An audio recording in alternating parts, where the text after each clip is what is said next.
We may have all had a good laugh at his expense in the past, but the Penguin is a real jerk of a villain in The Mechanic, which we're going to talk about right now.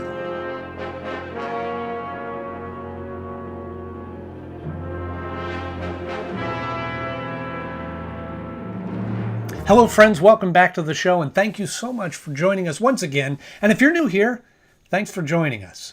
If you're like me and grew up on Batman the Animated Series and became a huge Batman fan today, then this is the show for you, where we talk about each and every episode of Batman the Animated Series and look at it through a new perspective 25 years later. So grab a cup of coffee and sit back as we talk about The Mechanic, which originally aired for Batman the Animated Series on January 24th, 1993. Is he kidding? Going into this episode, I, like most people, probably rolled their eyes that yet again we have the Penguin as a throwaway villain to talk about another character. Just like we did with I've Got Batman in My Basement, and the Penguin's really just an inconvenience for the most part in that episode. But that's not the case at all in this episode. I completely forgot about how much of a threat and how great of a villain he is in this. And so you want to be sure to stick around to find out where I rank this on my list of favorite episodes so far. But first, as always, we need the 60-second Joker bomb on the clock so that I can give you my quick rundown of the episode. Once again, we start out with an epic car chase. That old hat of kicking off the episode as Batman and Robin are chasing some of the Penguin guys in the Penguin limo. And as they do that, the drawbridge crushes the Batmobile. He goes to his mechanic, Earl, and takes a look at it and says, oh, yeah, we can fix that. It's going to take ordering some parts. They order some parts, and one of the guys on the inside of the parts company gets schnookered into talking with Penguin to reveal his secrets. He goes, oh, I think I know where the Batmobile here is, and we traced it. So the Penguin goes to the mechanic and kidnaps his daughter and says, oh, you're going to have to make the controls of the Batmobile so that I can control them. And he does that, except he gives Batman a little hint about what happened as a safety measure. And then Penguin's controlling the car and getting him in all this danger. And then he's about to wreck, but he flips the air conditioning switch like Earl told him. And then he is safely, and Robin is safely in the hang gliders as they swoop down and stop the villain. The Penguin. I did it. Give me one good reason why I shouldn't have Percival here peck out your eyes. This is one of the things that's really cool about Batman the Animated Series, is that they kind of flesh out this world that Batman lives in with these other characters. And this character of his mechanic is really kind of a neat character. And I don't think that I gave this episode a lot of credit when I was younger, but watching it now through new appreciation, he's a really neat character. And I like what they did with him, and I like the story that they gave him. And he's going to help us, aren't you, Earl? In your dreams, Pinocchio. Although they had this kind of clunky flashback in the middle to kind of explain where he came from and how Batman took him under his wings. Okay. If you must know, I used to be an engineer at Global Motors, till I predicted that one of their new sports cars would have serious problems with its brake design. But it is kind of neat in that flashback that they show the original Batmobile design from the 1940s, and they build into this plot that Earl is the one that redesigned and rebuilt the new Batmobile that they have featured in Batman the Animated Series. I need a new car. But I'm getting way off track. I'm sure they could have come up with a better way to establish that. But that aside, he's got a neat story, and it's neat to see how he's connected with Batman. Unfortunately, I believe, and correct me if I'm wrong, this is the only time he appears in the series.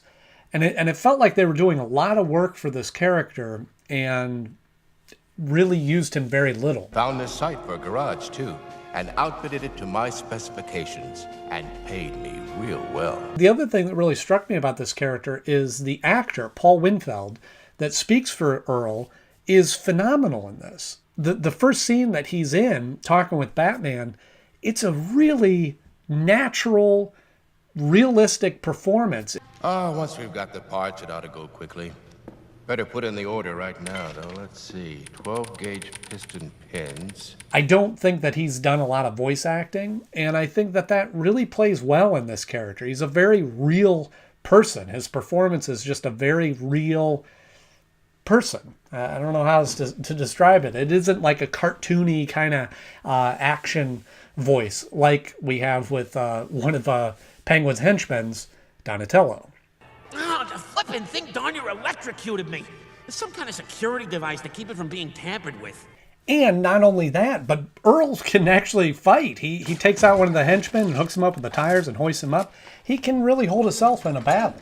So I'd love to know what the story is behind why they put all this work into this character, and then I'm sure that they had planned to use him more and then just didn't. I'm gonna miss this place. The other big standout of this episode is the Penguin. I know we've talked about on this show in the past how the Penguin has been used as kind of a throwaway character. He's either put into a group of villains like in Almost Got Him or The Strange Secret of Bruce Wayne, or he's just used as kind of a throwaway character like he was in I've Got Batman in My Basement. But in this episode, he is really a strong villain. Perhaps you've heard of my umbrella weapons. Would you like to see what one can do to your daughter? So it starts out with the premise that he sent his henchmen to go steal these things, and in the process, he finds out a way to get to Batman. And then his plot becomes to murder Batman. Bye-bye, Bats. He rigs up the Batmobile so that he can control it, which, by the way, is directly pulled from Batman Returns, which just came out just a few months before this episode was released. That and also the giant duck that they send Arnold off into his fate. Excuse me? Where will this take me? On a sea cruise. In Batman Returns, he kind of takes a really kind of dark turn in the Tim Burton interpretation, but Danny DeVito does a great job, and it proves that the way that the Penguin works as far as getting into society and earning friends of the rich and famous, and then his conniving ways of use his gentlemanly ways to sway people in his favor is pretty cool. It's kind of a neat element to his character, and it's something previous to this I haven't seen that really fleshed out in Batman the Animated Series until this episode. So it's really nice to see the Penguin coming into his own. The bat is about to bite. The dust, that is. Put her in the limo. The biggest disappointment in this episode is continuity-wise. At the end of the episode, the Batmobile crashes and blows up, and it's been sabotaged and all these horrible things, and they are setting up, they're walking Earl out of the old shop and they're setting up a new one, and Batman explains how he's rerouted all this stuff. They've set up all this continuum to be able to propel this character forward, and then Earl goes further on to explain how he has been working on some new designs for the Batmobile, and he's going to do it upright, implying that they're making a new Batmobile. Wait till you see the new Batmobile. It's gonna have tritium thrusters, dual accelerators, fuel-injected turbo boosters. But I don't think that was ever followed up. I don't think that they did anything more with that. I love this Batmobile. The Batmobile of the animated series, which we haven't talked about yet, is an awesome design. I really like that long, slender, sleek, very kind of an Art Deco, artistic style to the Batmobile. It's a cool car. Titanium construction, ablative skin cowling, trinitro propulsion units. So when it comes time to rank this episode, there's a lot of great elements to this episode, and I love the Penguin. I love the character of Earl. There's some continuity problems where I would have liked to see this episode carry a little bit more weight of how the future of the series goes, both in the redesign of the Batmobile, as they implied, and Earl being a recurring character. But it's a really solid episode. This is one of those episodes where the battle itself of Penguin versus Batman is justified because Penguin sees a way of eliminating Batman and goes after him. But when it was all said and done, looking at the list, I ended up placing it at the number 29 slot. I know that seems far down on the list, but truly the way that it's working out is that there are just so many great episodes of this show that the list is getting longer and longer. So even though it's at the 29th slot, it's still far enough away from some of the episodes that I don't care for as much at the bottom. But there's just so many great episodes that's above it. And it's a strange problem to have. But there's these chunks of episodes that could probably, as I'm looking at the list now, could probably be switched in any kind of order or kind of be tied for certain slots.